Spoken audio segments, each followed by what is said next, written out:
আর রহমান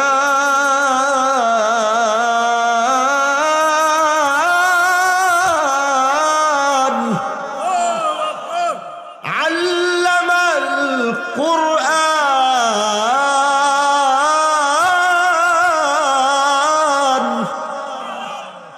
খলাকাল ইনসান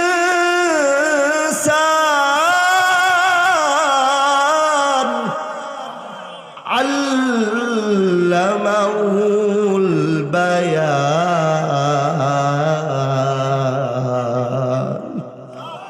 ও বন্ধু, আমার দিলটা লাগাও, অন্তর লাগাও।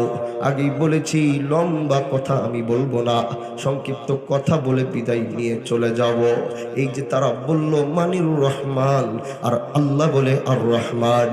আল্লামাল কুরআন খলাকাল ইনসান আল্লামাহুল বায়ান। এবার একটি কথা ভালো মতো বুঝতে হবে ভাই, কথা বেশি কঠিন না, সহজ। বুঝতে হবে মন দিয়ে, বুঝতে হবে, চিন্তা করতে হবে, খেয়াল করা লাগবে। ও বন্ধু, যখন একটা সেন্টেন্স কমপ্লিট হওয়ার প্রয়োজন হয়, আরবিতে প্রথম শব্দ হয় মুবতাদা আর দ্বিতীয় শব্দ হয় খবর। ঠিক যেমন এভাবে যদি বলা হয় হানজালা, হানজালা তো একটা ইসিম। হানজালা কি বসছে না দাঁড়াইছে বোঝা যাবে না, হানজালা আসছে না গেছে সেটাও বোঝা যাবে না। যদি বলা হয় হানজালা এসেছে, তাহলে এই সেন্টেন্স কমপ্লিট। এজন্য আল্লাহ পাক সূরা রহমানে মুবতাদা ব্যবহার করেছে একটা, বলে কোনটা? বলে মুবতাদা হচ্ছে আর রহমান। এবার এই রহমানটা কে, তার পরিচয় আল্লাহ গোটা রহমানের মধ্যে দিয়েছে।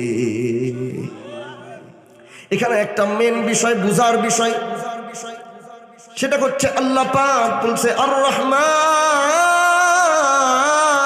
আল্লামাল কুরআন খলাকাল ইনসান।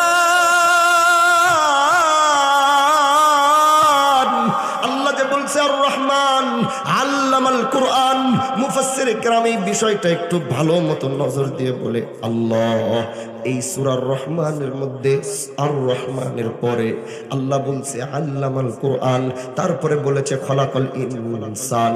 কিন্তু মানুষ সৃষ্টির কথা আল্লাহ আগে না বলে আল্লাহ কোরআনের ইলমের কথা আগে কেন বলল? একটু মনোযোগ দিয়ে শুনবেন। আর রহমান, রহমান যে আল্লামাল কুরআন, কোরআন শিখাইছে। আর রহমান আল্লামাল কুরআন খলাকাল ইনসান, রহমান যে মানুষ সৃষ্টি করে সে, কিন্তু কোরআনের কথা আগে আর মানুষ সৃষ্টির কথা